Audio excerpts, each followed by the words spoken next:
E aí, galera do Me Salva, tudo certo? Vamos dar continuidade ao nosso módulo e iniciar nossas aulas de tecido conjuntivo, certo? O tecido conjuntivo, pessoal, como a gente tinha falado lá no início, ele compõe um dos 4 principais tecidos do nosso corpo, certo? E a principal função dele vai ser dar suporte a todos os nossos demais tecidos e, portanto, ao nosso corpo. E por isso, pessoal, ele vai possuir diversas classificações, que são todos os tecidos que nós chamamos como tecido conjuntivo, mas eles vão receber outros nomes por causa das suas especializações. Vamos ver um pouquinho, então, dessas classificações para a gente iniciar os nossos estudos. A primeira classificação, pessoal, do tecido conjuntivo é o tecido conjuntivo propriamente dito, certo? Que nós vamos ter o tecido conjuntivo propriamente dito, que nós chamamos de frouxo e denso, certo? Nós vamos estudar mais um pouco ao final dessas aulas, tranquilo? O tecido conjuntivo denso, pessoal, ele também possui 2 subdivisões, entre modelado, certo? E não modelado.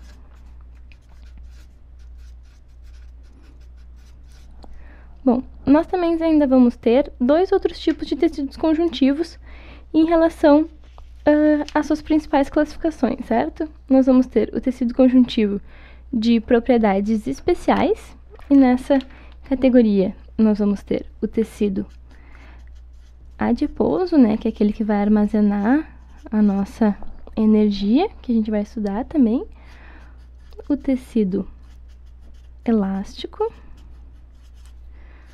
o tecido mucoso, certo? E também o tecido hemocitopoético. O tecido hemocitopoético, pessoal, é aquele que vai formar as células do nosso sangue, certo? E também é de origem conjuntiva. E nós ainda vamos ter os tecidos conjuntivos de suporte, certo? Nessa categoria nós vamos ter o tecido cartilaginoso,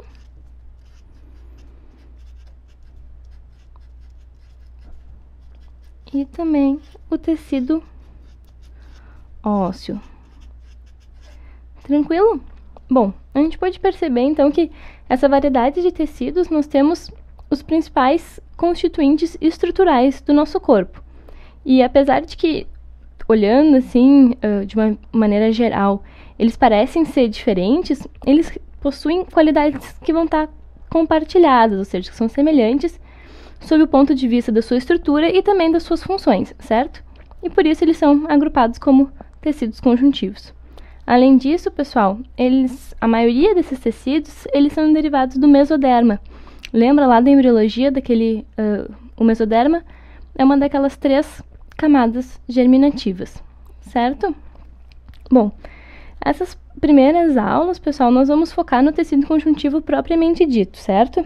Então, vamos começar o nosso estudo por ele, a gente entendendo as principais constituições e também relacionar com as funções desse tecido. A constituição, pessoal, do tecido conjuntivo propriamente dito é principalmente por células, certo? E também matriz extracelular. Bom, mas essa é a constituição básica de todo o tecido. O que difere no tecido conjuntivo é que existem proporções bem semelhantes entre as células e a sua matriz.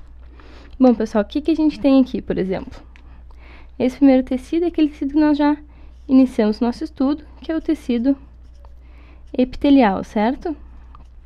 E representado aqui, nós temos o tecido muscular. Estes 2 tecidos, eles possuem uma grande quantidade de célula e pouco espaço de matriz extracelular. E, normalmente, entre estes tecidos, nós vamos ter o tecido conjuntivo, realizando, portanto, o suporte desses demais tecidos, certo, pessoal? E no tecido conjuntivo, então, nós temos as células, né, que elas estão mais espaçadas, e juntamente com a matriz extracelular, que vão ser fibras e outras proteínas, certo? Bom, então, o que a gente falou? O tecido conjuntivo ele funciona principalmente para realizar o suporte dos tecidos, certo? E por isso essa estrutura de equilíbrio de células e matriz extracelular. E por isso, pessoal, por realizar o suporte, ele também realiza proteção, certo?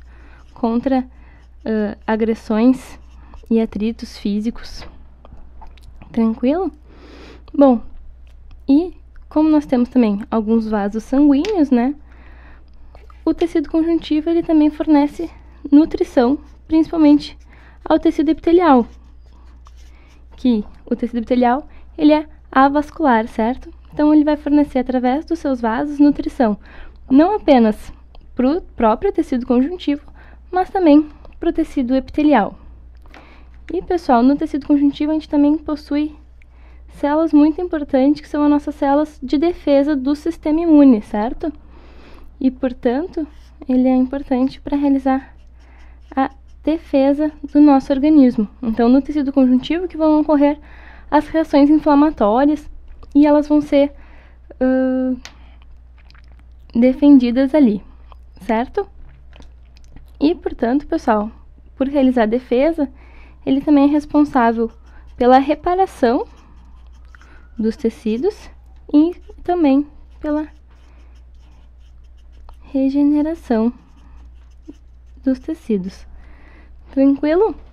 Bom, pessoal, nessa nossa aula inaugural, então, de tecido conjuntivo, a gente pode entender as suas classificações, as suas principais constituições e também lembrar um pouco das suas principais funções com as principais constituintes de um tecido conjuntivo propriamente dito, certo? Nas nossas próximas aulas, nós vamos ver os componentes, que são as células e também a matriz extracelular de uma maneira mais aprofundada.